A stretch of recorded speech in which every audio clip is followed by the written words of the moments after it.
তো বন্ধুরা দেখুন কত সহজে তৈরি হয়ে গেছে দারুণ স্বাদের টিফিন নাস্তা রেসিপিটি। আর দেখুন দেখতে কতটা সুন্দর। নমস্কার বন্ধুরা, লতিকা রান্নাঘরে আপনাদের সকলকে জানাই স্বাগতম। বন্ধুরা আজ দুর্দান্ত স্বাদের একটা টিফিন নাস্তা রেসিপি বানিয়ে আপনাদের দেখাবো। খুব কম সময়ে কিন্তু এই দারুণ স্বাদের টিফিন নাস্তাটা আপনারা বাড়িতে বানাতে পারবেন। তো বন্ধুরা আপনাদের প্রত্যেককে অনুরোধ রইল আজকের এই ভিডিওটি আপনারা প্রথম থেকে শেষ পর্যন্ত দেখুন। আমি আশা করছি আজকের এই রেসিপিটি আপনাদের খুব ভালো লাগবে। তো বন্ধুরা এই রেসিপিটা বানানোর জন্য আমি এখানে আটা নিয়ে নিচ্ছি পরিমাণ মতো। তো আমি আজকের এই রেসিপিটা আটা দিয়েই বানাবো। এখানে দিয়ে দিচ্ছি স্বাদ মতো চিনি, আর দিয়ে দিচ্ছি স্বাদ মতো লবণ, আর দিয়ে দেব 2 চামচ মতো সাদা তেল। তো প্রথমেই আমি আটার মধ্যে এই উপকরণগুলো ভালো করে মাখিয়ে নেব। তো বন্ধুরা আটার সঙ্গে সব উপকরণগুলো আমি ভালো করে মাখিয়ে নিয়েছি। এবারে অল্প অল্প জল দিয়ে আটাটা আমি খুব ভালোভাবে মেখে নেব। তো বন্ধুরা আটাটাকে দেখুন আমি খুব ভালোভাবে মেখে নিয়েছি। এবারে আটাটা আমি 10 মিনিটের জন্য রেস্টে রেখে দেবো। তো আটার ওপরে আমি একটু সাদা তেল দিয়ে দিচ্ছি যাতে শুকিয়ে না যায় ওপরটা। তো এবার ঢাকা দিয়ে 10 মিনিট আমি রেস্টে রেখে দেবো। তো বন্ধুরা আমি একটা পুর বানিয়ে নেব। তো এই রেসিপিটার জন্য যে পুরটা বানাবো এই পুরটায় কিন্তু পেঁয়াজটা খুব বেশি পরিমাণে দিতে হবে, তবেই খেতে সুন্দর লাগবে। তো বন্ধুরা এখানে আমি 4টে মাঝারি সাইজের পেঁয়াজ কুচি কুচি করে কেটে নিয়েছি, আর একটা মাঝারি সাইজের টমেটো খুব কুচি করে কেটে নিয়েছি।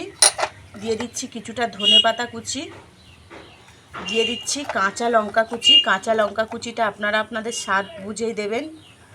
আর দিয়ে দেব একটু দেখুন গরম মশলার গুঁড়ো 1 চিমটে নিয়েছি, আর ঝাল লঙ্কার গুঁড়ো দিয়ে দিচ্ছি ছোট চা চামচের হাফ চামচ, আর দিয়ে দিচ্ছি ভাজা জিরে ধনে রাঁধুনি এইরকম সব কিছু মশলা ভাজা 1 চা চামচ, আর দিয়ে দিচ্ছি চাট মশলা 1 চা চামচ, আর দিয়ে দেব পরিমাণ মতো লবণ,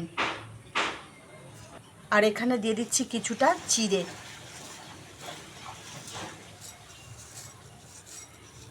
তো এগুলো আমি সব খুব ভালো করে মাখিয়ে নেব। পুরের জন্য কিন্তু একদম তৈরি করে নেব।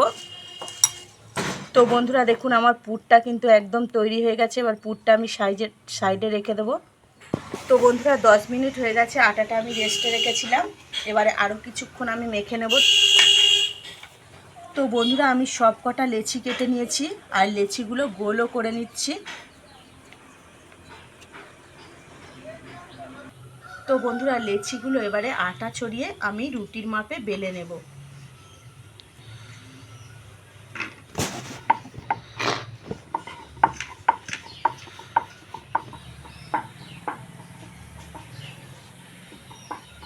তো বন্ধুরা একটা রুটি দেখুন আমার তৈরি হয়ে গেছে, আর এই রকম পাতলা করে সব কটা রুটি কিন্তু আমি তৈরি করে নেব। তো বন্ধুরা সব কটা রুটি কিন্তু আমার তৈরি হয়ে গেছে। তো আমি এখানে বাটিতে দেখুন 2 চামচ কর্নফ্লাওয়ার নিয়েছি। কর্নফ্লাওয়ারের মধ্যে দিয়ে দিচ্ছি সাদা তেল। এবারে ভালো করে কর্নফ্লাওয়ারটা গুলে নেব তেলের মধ্যে। তো বন্ধুরা কর্নফ্লাওয়ার তেলটা দেখুন খুব ভালোভাবে আমি মিক্স করে নিয়েছি। তো বন্ধুরা এবারে একটা রুটি নেব। রুটির মধ্যে এই কর্নফ্লাওয়ার আর তেল খুব ভালোভাবে এইভাবে লাগিয়ে দেব চতুর্দিকে।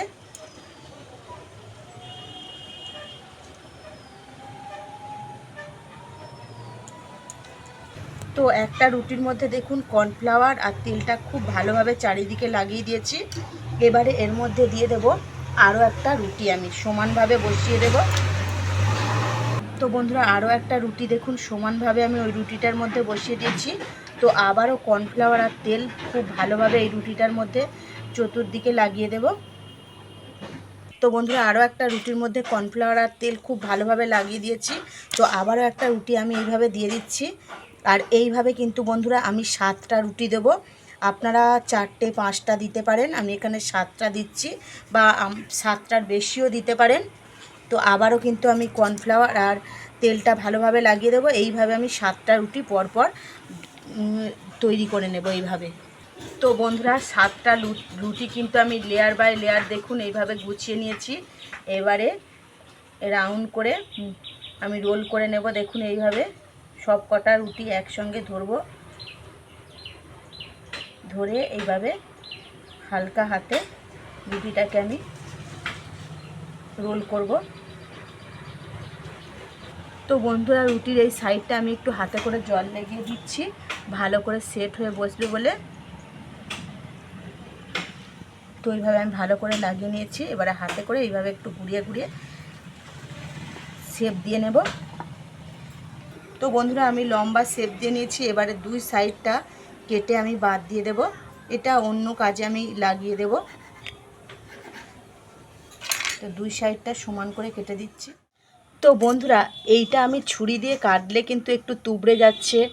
তো আমি এখানে এমন পদ্ধতিতে আপনাদের কেটে দেখাবো, একদম তুবড়াবে না, কিচ্ছু হবে না। দেখুন এখানে আমি সুতো নিয়েছি, নর্মাল সুতো, যে সুতোয় জামা কাপড় সেলাই করা হয়। তো এই সুতোটা দেখুন আমি এইভাবে তলা থেকে দিয়ে দিচ্ছি। আপনারা যেমন পিস করতে চাইবেন ততটা পরিমাণ নেবেন, নিয়ে এই সুতোটা এইভাবে ঢুকিয়ে দিয়ে এইভাবে হাতে করে শুধু জাস্ট এইভাবে একটু চাপ দেবেন।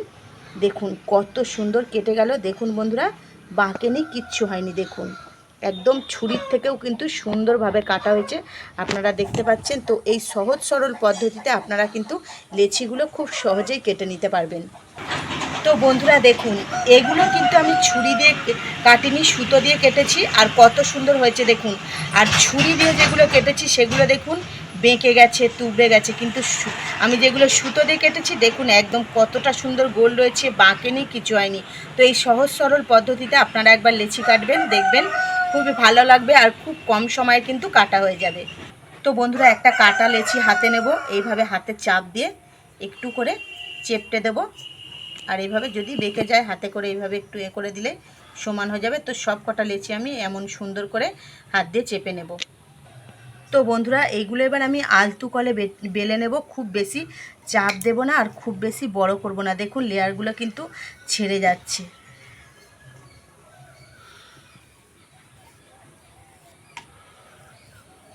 আর খুব বেশি কিন্তু পাতলা করলেও হবে না, আর খুব বেশি মোটা করলেও হবে না। তো এরকম বড় করে আমি বেলে নিয়েছি। আর বন্ধুরা যে পুরটা আমি বানিয়ে রেখেছিলাম দেখুন, পুরটার মধ্যে এবারে আমি দিয়ে দেব লেবুর রস। তো লেবুর রস দিলে কিন্তু পুরটা দারুণ খেতে লাগবে।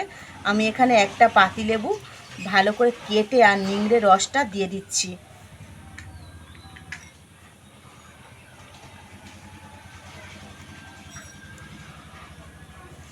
তো রসটা আমি ভালো করে মাখিয়ে নেব। তো বন্ধুরা এই রুটিটার মধ্যে দেখুন একটু পুর দিয়ে দিচ্ছি, পুর দিয়ে দিলাম। পুর দিয়ে এই চতুর্দিকটা এইভাবে করে আমি ধরে ধরে গুছিয়ে নেব, পুরটা হাতে করে চেপে দেবো।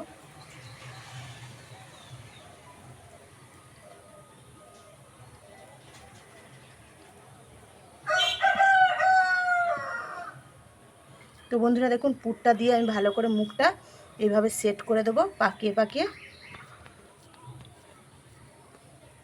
আর এইভাবে যে ওপরের ভাগটা আমি কেটে নেব কিন্তু বন্ধুরা, এইভাবে হাতে করে চাপ দিয়ে যেন পুরটা ফেটে না যায়, আপনারা তেমন করেই পুরটা দেবেন আর ভাঁজটা মুড়বেন।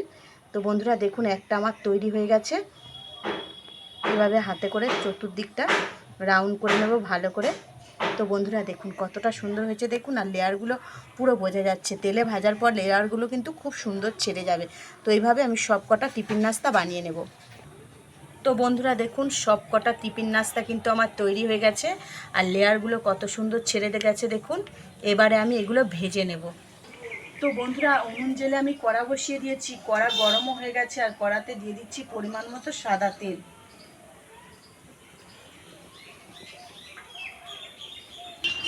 তো বন্ধুরা তেল গরম হয়ে গেছে, তেলের মধ্যে আমি একটা একটা করে ছেড়ে দিচ্ছি, আর খুব ভালো করে লাল করে আমি ভেজে নেব।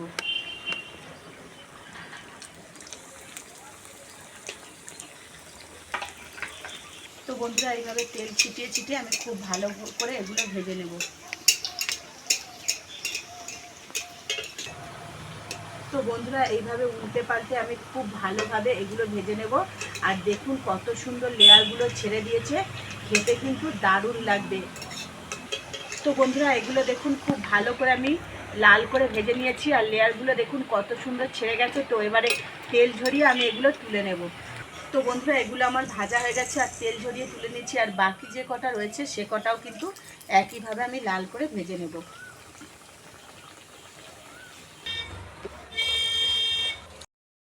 তো বন্ধুরা দেখুন কত সহজেই তৈরি হয়ে গেছে দারুণ স্বাদের টিফিন নাস্তা রেসিপিটি। আর দেখুন দেখতে কতটা সুন্দর হয়েছে, আর লেয়ারগুলো দেখুন ছেড়ে দিয়েছে। দেখতে যতটা সুন্দর হয়েছে খেতেও কিন্তু ততটাই সুন্দর লাগবে। তো বন্ধুরা লতিকা রান্নাঘরে আজকের রেসিপি এই পর্যন্তই। আবারও দেখা হবে নতুন একটা রেসিপি নিয়ে। ততক্ষণ আপনারা ভালো থাকবেন। Bye bye.